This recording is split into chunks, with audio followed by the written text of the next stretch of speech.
Hi friends, എല്ലാവർക്കും നമസ്കാരം. ഞാൻ നിങ്ങളുടെ മുമ്പിലേക്ക് പുതിയൊരു ഡിഷുമായിട്ട് എത്തുന്നു. ഇന്ന് ഞാൻ ഉണ്ടാക്കാൻ പോകുന്ന ഐറ്റം എന്താണെന്ന് വെച്ചാൽ അത് ചിക്കൻ കട്ട്ലൈറ്റാണ്. പ്രായഭേദമന്യേ എല്ലാവർക്കും ഒരേപോലെ ഇഷ്ടകരമായ രുചികരമായ ഒരു വിഭവമാണ്. അപ്പോൾ നമുക്ക് തുടങ്ങാം. അപ്പോൾ അതിന് വേണ്ട ഐറ്റംസ് ഞാൻ നിങ്ങളെ പരിചയപ്പെടുത്താം. ചിക്കനാണ്, നമ്മൾ ചിക്കൻ കട്ട്ലൈറ്റ് ആയതുകൊണ്ട് തന്നെ ചിക്കനാണ് ഉപയോഗിക്കുന്നത്. ചിക്കൻ ഇത് ഞാൻ മിക്സിയിലിട്ട് പൊടിച്ച് വെച്ചിരിക്കുന്ന ചിക്കനാണ്.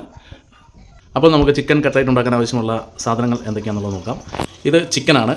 ചിക്കൻ വേവിച്ച ചിക്കനാണ്. ചിക്കൻ വേവിക്കുമ്പോൾ അതിനകത്ത് ഇച്ചിരി കുരുമുളക് പൊടിയും അതുപോലെ തന്നെ മഞ്ഞൾപ്പൊടി ഇട്ട് വേവിച്ച് വെച്ചിരിക്കുന്ന ചിക്കൻ, ഒരു മീഡിയം സൈസ് സവാള, ഒരു പച്ചമുളക്, ഒരു കറിവേപ്പില, പിന്നെ ഉള്ളത് ഉരുളക്കിഴങ്ങ് വേവിച്ചതാണ്. ഉരുളക്കിഴങ്ങ് വേവിച്ച് സ്മാഷ് ചെയ്ത് വെച്ചിരിക്കുന്നു. പിന്നെ ആവശ്യമുള്ള സാധനം ഇഞ്ചിയാണ്. ഇഞ്ചി വെളുത്തുള്ളി പേസ്റ്റ്. ആ ഇഞ്ചി വെളുത്തുള്ളിക്ക് അതുകൂടെ കുറച്ച് പെരിഞ്ചീരകം കൂടി ഇട്ട് കൊടുക്കുക. അതുകൂടെ ഇട്ട് പൊടിച്ച് വെച്ചിരിക്കുന്ന ഇഞ്ചി വെളുത്തുള്ളി പെരിഞ്ചീരകം പേസ്റ്റാണത്.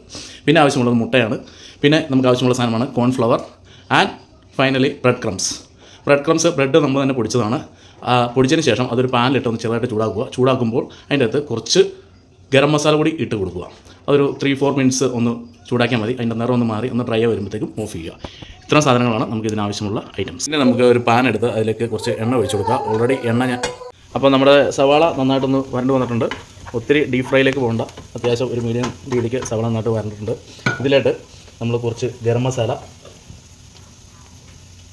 പിന്നെ വേണ്ടത് കുറച്ച് കുരുമുളക് പൊടിയാണ്. അതുകൂടി ഇതിൻ്റെ അകത്തിട്ട് ആഡ് ചെയ്യുക. നന്നായിട്ട് മിക്സ് ചെയ്യുക.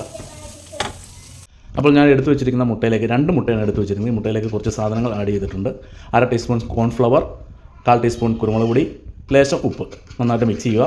നമ്മുടെ ചിക്കൻ കട്ട്ലൈറ്റിന് ഒരു ബ്രൗൺ നിറം കിട്ടാനും നല്ല ക്രിസ്പി ആയിട്ടിരിക്കാൻ വേണ്ടിയാണ് കോൺഫ്ലവറൂടെ ആഡ് ചെയ്തിരിക്കുന്നത്. അപ്പോൾ നമ്മൾ നമ്മുടെ മെയിൻ പരിപാടിയിലേക്ക് കിടക്കുകയാണ്. നമ്മൾ വേവിച്ച് വെച്ചിരുന്ന ചിക്കൻ്റെ അകത്തോട്ട് അരിഞ്ഞു വെച്ചിരുന്ന സവാള, ഇഞ്ചി, പെരിഞ്ചീരകം, അതേപോലെ തന്നെ നമ്മുടെ വെളുത്തുള്ളി എന്നിവയെല്ലാം ചേർത്ത് നന്നായിട്ട് ഒന്നുകൂടെ ഒന്ന് വരട്ടിയെടുത്തിട്ടുണ്ട്. ഇതിലായിട്ട് നമ്മൾ സ്മാഷ് ചെയ്ത് വെച്ചിരിക്കുന്ന പൊട്ടറ്റോ കൂടി അതിലേക്ക് ഇട്ട് കൊടുക്കുന്നു. എന്നിട്ട് നന്നായിട്ട് അത് ഇളക്കി യോജിപ്പിക്കണം. നന്നായിട്ട് മിക്സ് ചെയ്യുക. അപ്പോൾ നമ്മുടെ ചിക്കൻ, പൊട്ടറ്റോ എല്ലാം കൂടി നന്നായിട്ട് മിക്സ് ചെയ്ത് നന്നായിട്ട് ഒരു ഉണ്ട പോലെ ഒന്ന് ഉരുട്ടി വെച്ചിരിക്കുകയാണ്. ഇനി നമ്മൾക്ക് ഇതിൽ നിന്നെടുത്ത് നമ്മുടെ ഇഷ്ടമുള്ള ഷേപ്പ് അനുസരിച്ച് ഹേർട്ടിൻ്റെ ഷേപ്പിലോ റൗണ്ടോ സ്ക്വയറായിട്ടോ എങ്ങനെ വേണമെങ്കിലും കട്ട്ലൈറ്റ് മേഡ് ചെയ്യാം. ഓക്കെ, ഇവിടെ ഹേർട്ടിൻ്റെ ഷേപ്പിൽ ഒരു കട്ട്ലൈറ്റ് ഉണ്ടാക്കിയിരിക്കുകയാണ്. കട്ട്ലൈറ്റ് ഏതാണ്ട് ഹേർട്ടിൻ്റെ ഷേപ്പ് ഓക്കെ അല്ലേ? ഓക്കെ ആയിരിക്കും. ഓക്കെ, അപ്പോൾ അത് ഷേപ്പാക്കിയത് നമ്മൾ റെഡിയാക്കി വെച്ചിരിക്കുന്ന മുട്ട മിക്സിൻ്റെ അകത്തിട്ട് ഇട്ട് കൊടുക്കുക 2 സൈഡിലും. അതിന് ശേഷം നമ്മൾ ക്രംസിൻ്റെ ഏതെങ്കിലും ഒരു സൈഡിലായിട്ട് ഇട്ട് കൊടുക്കുക, അല്ലെങ്കിൽ അതെല്ലാടെ കൂടി കട്ട പിടിക്കാനുള്ള ചാൻസ് ഉണ്ട്. 2 സൈഡിലും ഇട്ട് ഇതേപോലെ ക്രംസ് കോരി ഇട്ട് കൊടുക്കുക. ഇങ്ങനെ നിങ്ങൾക്ക് ഏത് ഷേപ്പിൽ വേണോ ആ ഷേപ്പിൽ ഉണ്ടാക്കിയെടുക്കാവുന്നതാണ്.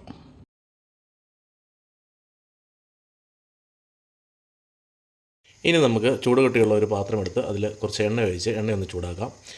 എനിക്കിപ്പോൾ ഇവിടെ നോൺ സ്റ്റിക്ക് പാനാണ് അവൈലബിൾ ആയിട്ടുള്ളത്, അതുകൊണ്ടാണ് ഞാനത് ഉപയോഗിക്കുന്നത്. കുഴിയുള്ള പാത്രമാണെങ്കിൽ, കുറച്ചുകൂടെ കുഴിയുള്ള ചൂടുകുട്ടിയുള്ള പാത്രമാണെങ്കിൽ അത്യുത്തമമായിരിക്കും. അതിലിട്ട് എണ്ണ ചൂടായി കഴിയുമ്പോൾ നമുക്ക് കട്ട്ലൈറ്റ് ഇട്ട് കൊടുക്കാം. നമ്മുടെ കട്ട്ലൈറ്റ് അതിലേക്ക് ഇട്ട് കൊടുത്തിരിക്കുകയാണ്. അത് നന്നായിട്ട് എണ്ണ ചൂടായിട്ടുണ്ട്. കട്ട്ലൈറ്റ് നമ്മൾ ഇട്ടവിടെ തന്നെ നമുക്ക് ഇളക്കൊന്നും ചെയ്യരുത്. ഒരു 2 മിനിറ്റ്സ് കഴിഞ്ഞിട്ട് മറിച്ചിട്ട് കൊടുക്കുക. ഇടയ്ക്കിടയ്ക്ക് എണ്ണ കോരി അതിൻ്റെ മുകളിലോട്ട് ഇങ്ങനെ സ്പ്രെഡ് ചെയ്ത് കൊടുക്കുക. ഉള്ളൊക്കെ നന്നായിട്ട് വെന്ത് കിട്ടും. അതിന് വേണ്ടിയാണ് ഇങ്ങനെ ചെയ്യുന്നത്. എണ്ണ കോരി അതിൻ്റെ മേൽഭാഗത്തിട്ട് ഇട്ട് കൊടുക്കുക. അപ്പോൾ നമ്മുടെ ചിക്കൻ കട്ട്ലൈറ്റ് റെഡി ആയിരിക്കുകയാണ്. നല്ല ക്രിസ്പിയാണ്. ഓക്കെ, അപ്പോൾ നിങ്ങൾക്ക് ഒരു 4 മണി പലഹാരമായിട്ടോ അല്ലെങ്കിൽ ഹെവി ഡിന്നറിൻ്റെ കൂടെ സ്റ്റാർട്ടറായിട്ട് ഉപയോഗിക്കാം. എല്ലാവർക്കും ഇഷ്ടപ്പെട്ടു എന്ന് വിചാരിക്കുന്നു. ഇഷ്ടപ്പെട്ടുവെങ്കിൽ ഷെയർ ചെയ്യുക, കമൻറ്റ് ചെയ്യുക, ലൈക്ക് ചെയ്യുക. Thank you for watching me.